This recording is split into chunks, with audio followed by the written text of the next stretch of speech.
want to tell you a true story about the late, great journalist Hunter S. Thompson. He was famous for inventing gonzo journalism. The story goes towards answering a question. Will an evil group strike the same victims over and over and over again? Okay, let's answer that question through the story. Hunter S. Thompson, as a youth, fell in with the wrong crowd. And his group of young boys decided to rob a Lexington, Kentucky gas station around where they came from. They robbed the gas station and they pulled it off successfully. And they surreptitiously rented a hotel room that overlooked that gas station. The next morning, the owner of that gas station raised hell and was yelling at the police who came over there to investigate it. And then after an hour or two of investigating, he went back to business as usual and gaining money and waiting on people, pumping gas, selling the usual wares of a gas station would. So Hunter's group decided, well, we went pretty well the first night, let's do it again. And they robbed the gas station. And they were successful. And the next day, that owner was screaming and yelling, and he had a few more police come and investigate it, and they were there longer.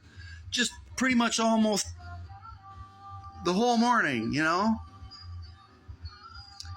And Hunter and his group of young hoodlums looked out that window, and were laughing and laughing. They did it again. You'd think that something would happen after robbing it the first time, but no. They're able to pull it off. The gas station owner didn't really change and protect himself too much.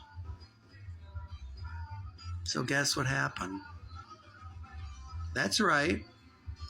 Hunter S. Thompson and his young group of thugs robbed that gas station a third time. Count 'em.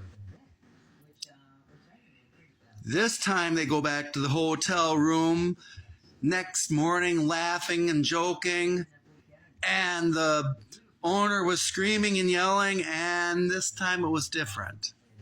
This time the gas station had an almost like a Kentucky SWAT team there, and they stayed the whole day. And Hunter S. Thompson was so curious and overcome with curiosity, he went down to the gas station and tried to see if he could get himself a good old bottle of pop, but it was broken. And they said, you don't have to go in there. Those people that robbed that aren't going to be long for this world tonight when they go trying to breaking in again. The SWAT team was there the whole day. So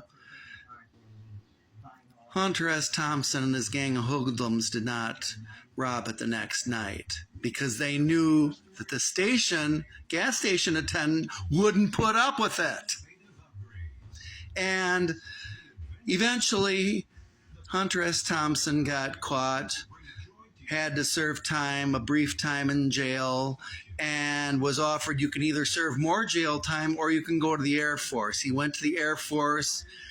He was discharged from the Air Force and became an outstanding journalist. The moral of the story is He was talking about Nixon going back and doing the same abuse over and over again with his cover-up. Now look at the parallel today. Isn't that what Trump is doing? Isn't Trump taking advantage of the same group of people, you and I, over and over again? First, it was between 2017 to the end of his term, and he ended the term with a January 6th insurrection. Do you know what he calls that, January 6th insurrection? He tries to sell it and think we're stupid and say that that was just a hoax, that really wasn't an insurrection. You know what he did with the big, beautiful bill.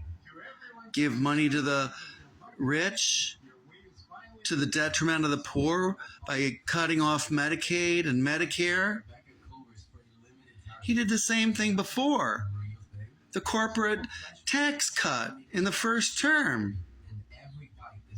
But no, we put up with it. We elected him again. And guess what he's doing again? He's robbing us. How long do we have to be robbed till the American people wise up? How long?